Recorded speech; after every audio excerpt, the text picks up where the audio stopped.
ಲೋಕಸಭಾ ಚುನಾವಣೆಯ ಆರಂಭ ದಿನಾಂಕ ಮತ್ತು ಫಲಿತಾಂಶ ದಿನಾಂಕ ಈಗಾಗಲೇ ಘೋಷಣೆಗೊಂಡಿದೆ. ಸನ್ಮಾನ್ಯ ಪ್ರಧಾನಮಂತ್ರಿಯವರು ವಿಪಕ್ಷ ನಾಯಕ ಮಲ್ಲಿಕಾರ್ಜುನ್ ಖರ್ಗೆ ಅವರ ಪ್ರದೇಶ ಕಲಬುರಗಿಯಿಂದಲೇ ಚುನಾವಣಾ ರಣಕಹಳೆಯನ್ನು ಊದಿದ್ದಾರೆ. ಇಂಡಿ ಅಲಯನ್ಸ್ ಕೂಡ ಚುನಾವಣೆ ಪ್ರಚಾರದಲ್ಲಿ ತೊಡಗಿದೆ. ಜುಡೇಗಾ ಭಾರತ್ ಜೀತೇಗಾ ಇಂಡಿಯಾ ಅನ್ನೋ ಘೋಷವಾಕ್ಯದೊಂದಿಗೆ ಮುಂಬೈನಲ್ಲಿ ರಾಹುಲ್ ಗಾಂಧಿ ಅವರು ತಮ್ಮ 63 ದಿನಗಳ ಭಾರತ ಜೋಡೋ ನ್ಯಾಯಯಾತ್ರೆಯನ್ನು ಪೂರ್ಣಗೊಳಿಸಿದ್ದಾರೆ. ಇವೆಲ್ಲದರ ನಡುವೆ ವಿವಾದವನ್ನು ಮಾಡ್ತಾ ಇರೋ ಬಿಸಿ ಸುದ್ದಿ ಎಲೆಕ್ಟರಲ್ ಬಾಂಡ್ಸ್ ಅಂದರೆ ಏನು, ಇದರಿಂದ ಬರುವ ಹಣ ಎಲ್ಲಿ ಬಳಕೆ ಆಗುತ್ತೆ, ಹಾಗೂ ಇದರ ಬಗ್ಗೆ ಸುಪ್ರೀಂ ಕೋರ್ಟ್ ಹೇಳಿದ್ದೇನು ಅನ್ನೋದನ್ನು ವಿವರವಾಗಿ ಇಂದಿನ ಈ ವಿಡಿಯೋದಲ್ಲಿ ನಾವು ನೋಡೋಣ. ಕಾಂಗ್ರೆಸ್ ಸರ್ಕಾರೋं ने इस इलाके की कितनी उपेक्षा की. The Supreme Court has struck down electoral bonds. It has declared them unconstitutional. SBI को सुप्रीम कोर्ट का ये बड़ा आदेश. सुप्रीम कोर्ट ने एसबीआई को फटकार लगाया था और पूछा था कि क्या वजह है कि पूरी डिटेल जारी नहीं की गई, क्या वजह है. 2017ರ ಫೈನಾನ್ಸ್ ಬಿಲ್ನಲ್ಲಿ ಪ್ರಾರಂಭಗೊಂಡಂತಹ ಎಲೆಕ್ಟರಲ್ ಬಾಂಡ್ ಸ್ಕೀಮ್ ರಾಜಕೀಯ ಪಕ್ಷಗಳಿಗೆ ಚುನಾವಣೆಗಳನ್ನು ಎದುರಿಸಲು ಬೇಕಾಗುವಂಥ ಬಂಡವಾಳವನ್ನು ಸಂಗ್ರಹಿಸಲು ಇರುವಂಥ ಒಂದು ಹಣಕಾಸಿನ ವ್ಯವಸ್ಥೆ. ಯಾವುದೇ ವ್ಯಕ್ತಿ, ಯಾವುದೇ ಕಂಪನಿ ರಾಜಕೀಯ ಪಕ್ಷಗಳಿಗೆ ಹಣವನ್ನು ಇದರ ಮೂಲಕ ನೀಡಬಹುದು. ಈ ಪೊಲಿಟಿಕಲ್ ಫಂಡಿಂಗ್ ಮೆಥಡನ್ನು ಸುಪ್ರೀಂ ಕೋರ್ಟ್ ಅನ್ಕಾನ್ಸ್ಟಿಟ್ಯೂಷನಲ್ ಅಂತ ಹೇಳಿದೆ. ಮತದಾರರಿಗೆ ಯಾವ ಪಕ್ಷ ಎಷ್ಟು ಹಣವನ್ನು ಪಡೆದಿದೆ ಅನ್ನೋದನ್ನು ಸೂಚಿಸಬೇಕು, ಯಾರಿಂದ ಪಡೆದಿದೆ ಅನ್ನೋದನ್ನು ಜನರಿಗೆ ತಿಳಿಸಬೇಕು ಅಂತ ಸೂಚನೆಯನ್ನು ನೀಡಿದೆ. ಅಂದಿನ ಹಣಕಾಸು ಸಚಿವರಾಗಿದ್ದ ದಿವಂಗತ ಅರುಣ್ ಜೇಟ್ಲಿ ಅವರು 2017-18ರ ಯೂನಿಯನ್ ಬಜೆಟ್ನಲ್ಲಿ ಎಲೆಕ್ಟ್ರಲ್ ಬಾಂಡ್ಸ್ ಅನ್ನೋ ಪೊಲಿಟಿಕಲ್ ಫಂಡಿಂಗ್ ಸ್ಕೀಮನ್ನು ಜಾರಿಗೊಳಿಸ್ತಾರೆ. ಅವರ ಪ್ರಕಾರ ಯಾವುದೇ ಪಕ್ಷಗಳಿಗೆ ಚುನಾವಣೆ ಎದುರಿಸಲು ಸಹಜವಾಗಿ ಹಣ ಬೇಕಾಗುತ್ತೆ. ಒಂದು ಕಾನೂನಿನ ವ್ಯವಸ್ಥೆ ಇದಕ್ಕೆ ಇಲ್ಲದೆ ಹೋದರೆ ಪಕ್ಷಗಳು ಕಪ್ಪು ಹಣದ ಮೇಲೆ ಅವಲಂಬಿತವಾಗುತ್ತೆ ಮತ್ತು ಕಾನೂನಿನ ಹೊರಗೆ ಹಣವನ್ನು ಸಂಗ್ರಹಿಸಲಿಕ್ಕೆ ಶುರು ಮಾಡುತ್ತೆ. ಈ ಎಲೆಕ್ಟ್ರಲ್ ಬಾಂಡ್ಸ್ಗಳ ಮೂಲಕ ರಾಜಕೀಯ ಪಕ್ಷಗಳು ಹಣವನ್ನು ಕಾನೂನಿನ ಅಡಿಯಲ್ಲೇ ಪಡೆಯಬಹುದು ಹಾಗೂ ಇದರ ಲೆಕ್ಕ ಮಾಹಿತಿ ಆ ಕಂಪನಿಗಳ ಅಕೌಂಟ್ ಬುಕ್ನಲ್ಲಿ ರೆಕಾರ್ಡ್ ಆಗುತ್ತವೆ. ಆದರೆ ಯಾರು ಯಾವ ಪಕ್ಷಕ್ಕೆ ಎಷ್ಟು ಹಣವನ್ನು ನೀಡಿದ್ದಾರೆ, ಯಾವ ಕಂಪನಿ ಯಾವ ಪಕ್ಷಕ್ಕೆ ಎಷ್ಟು ಹಣವನ್ನು ನೀಡಿದೆ ಅನ್ನೋ ಮಾಹಿತಿಯನ್ನು ಗೌಪ್ಯವಾಗಿ ಇಡಲಾಗುತ್ತೆ. ಕಾರಣ, ಉದಾಹರಣೆಗೆ ಎಕ್ಸ್ ಅನ್ನುವಂಥ ಕಂಪನಿ ಒಂದು ಮೊತ್ತವನ್ನು ಕಾಂಗ್ರೆಸ್ ಪಕ್ಷಕ್ಕೆ ಕೊಟ್ಟಿತ್ತು ಅಂತ ಆದರೆ ನಂತರ BJPಯ ಸರ್ಕಾರ ಆ ಕಂಪನಿಯ ಬೆಳವಣಿಗೆಯನ್ನು ಟಾರ್ಗೆಟ್ ಮಾಡುತ್ತೆ. ಆ ಕಂಪನಿ ಬೆಳವಣಿಗೆ ಆಗಲು ಬಿಡೋದಿಲ್ಲ. ಇದೇ ಥರ ಉಲ್ಟಾ ಕೂಡ ಹೌದು. ಒಂದು ಕಂಪನಿ ಒಂದು ಮೊತ್ತವನ್ನು BJPಗೆ ಪಕ್ಷಕ್ಕೆ ಕೊಟ್ಟಿತ್ತು ಅಂತ ಆದರೆ ಕಾಂಗ್ರೆಸ್ ಸರ್ಕಾರ ಆ ಕಂಪನಿಯ ಬೆಳವಣಿಗೆಗೆ ತಡೆಯನ್ನು ಹಿಡಿಯುತ್ತೆ. ಈ ಭಯ ಕಂಪನಿಗಳಲ್ಲಿ ಇತ್ತು. ಯಾರು ಎಷ್ಟು ಮೊತ್ತವನ್ನು ಯಾರಿಗೆ ಕೊಟ್ಟಿದ್ದಾರೆ ಅನ್ನೋ ಮಾಹಿತಿಯನ್ನು ಗುಪ್ತವಾಗಿ ಇಡೋದರ ಮೂಲಕ ಈ ಭಯವನ್ನು ದೂರ ಮಾಡಲಾಯಿತು. ಇದರಿಂದ ರಾಜಕೀಯ ಪಕ್ಷಗಳಿಗೂ ನೆರವಾಯಿತು. ಭಾರತದಲ್ಲಿ ಉದ್ಯಮವನ್ನು ಮಾಡಲಂತ ಬಯಸುವಂತಹ ಕಂಪನಿಗಳಿಗೂ ಕೂಡ ರಾಜಕೀಯ ಪಕ್ಷಗಳ ಭರವಸೆ ಸಿಕ್ತು. ಹಾಗಾಗಿ ಇದನ್ನು ಬಳಸಿಕೊಂಡು ಎಲ್ಲ ದೊಡ್ಡ ರಾಜಕೀಯ ಪಕ್ಷಗಳು ತಮಗೆ ಚುನಾವಣೆಗೆ ಬೇಕಾಗುವಂಥ ಹಣವನ್ನು ಇದರಿಂದ ಸಂಗ್ರಹಣೆ ಮಾಡ್ತಾ ಇದ್ವು. ಮೇ 14, 2016ಕ್ಕೆ ಭಾರತ ಸರ್ಕಾರ ಫಾರಿನ್ ಕಾಂಟ್ರಿಬ್ಯೂಷನ್ ರೆಗ್ಯುಲೇಷನ್ ಆ್ಯಕ್ಟ್ 2010 ತಿದ್ದುಪಡಿಯನ್ನು ಮಾಡಿತು. ಈ ಆ್ಯಕ್ಟ್ ಯಾವುದೇ ಫಾರಿನ್ ಕಂಪನಿ ಭಾರತದಲ್ಲಿ ಹೂಡಿಕೆಯನ್ನು ಮಾಡಿದ್ದರೆ ಅವುಗಳು ರಾಜಕೀಯ ಪಕ್ಷಗಳಿಗೆ ದೇಣಿಗೆಯನ್ನು ನೀಡಬಹುದು ಅನ್ನೋ ಪರ್ಮಿಷನನ್ನು ಕೊಡ್ತು.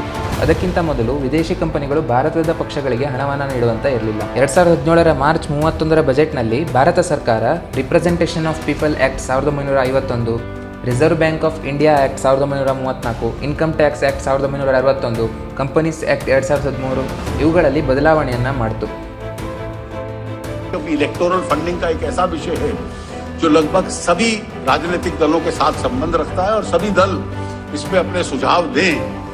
इसको क्लीन करने के लिए सिस्टम को ये अपने आप में आवश्यक है.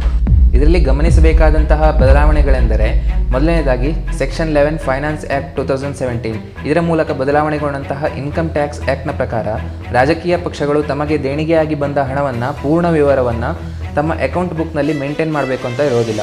ಎರಡನೇದಾಗಿ ಸೆಕ್ಷನ್ 135 ಮೂಲಕ ಬದಲಾವಣೆಗೊಂಡಂತಹ RBI ಆ್ಯಕ್ಟ್ನ ಸೆಕ್ಷನ್ 31ರ ಪ್ರಕಾರ ಬ್ಯಾಂಕ್ಗಳಿಗೆ ಎಲೆಕ್ಟ್ರಲ್ ಬಾಂಡ್ಸ್ ಹಂಚಲು ಅಧಿಕಾರವನ್ನು ಕೊಡೋ ಹಕ್ಕನ್ನು ಕೇಂದ್ರ ಸರ್ಕಾರ ಪಡ್ಕೊಳ್ತು.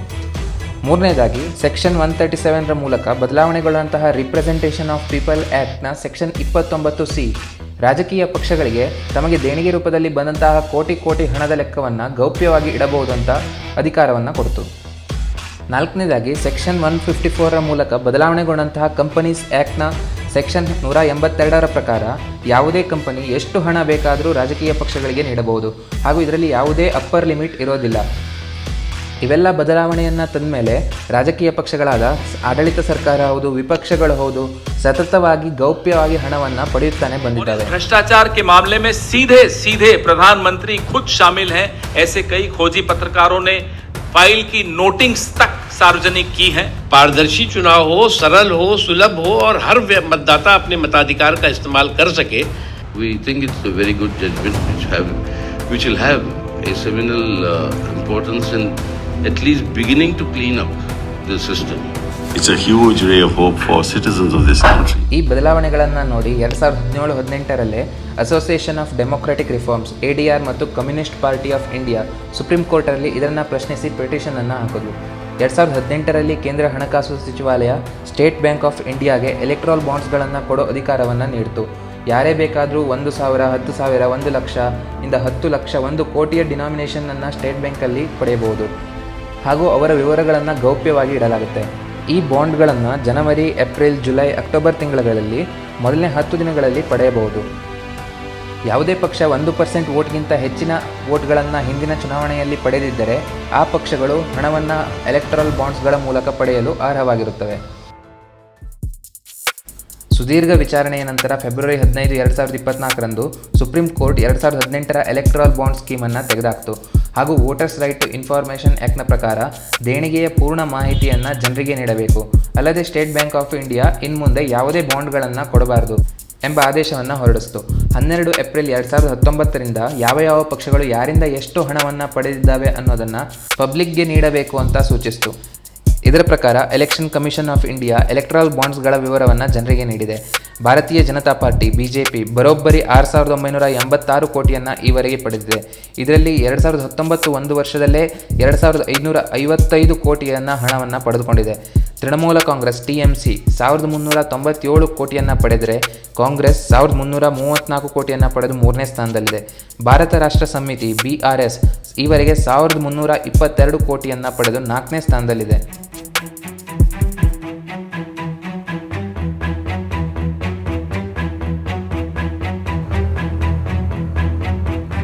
ಈಗ ಸುಪ್ರೀಂ ಕೋರ್ಟ್ 2018ರ ಎಲೆಕ್ಟ್ರಲ್ ಬಾಂಡ್ ಸ್ಕೀಮನ್ನು ತೆಗೆದುಹಾಕಿರೋದ್ರಿಂದ ಇಷ್ಟೊಂದು ದೊಡ್ಡ ಹಣವನ್ನು ಪಡೆದಿರುವಂಥ ರಾಜಕೀಯ ಪಕ್ಷಗಳ ಮುಂದಿನ ಬೆಳವಣಿಗೆ ಏನಿರುತ್ತೆ ಅನ್ನೋದನ್ನು ಕಾದು ನೋಡಬೇಕಾಗಿದೆ. ಈ ವಿಡಿಯೋವನ್ನು ನೀವು ಇಲ್ಲಿಯವರೆಗೆ ನೋಡ್ತಾ ಇದ್ದರೆ ನಿಮ್ಮ ಅನಿಸಿಕೆ ಏನು ಅನ್ನೋದನ್ನು ಕಮೆಂಟ್ ಸೆಕ್ಷನ್ನಲ್ಲಿ ಹೇಳಿ.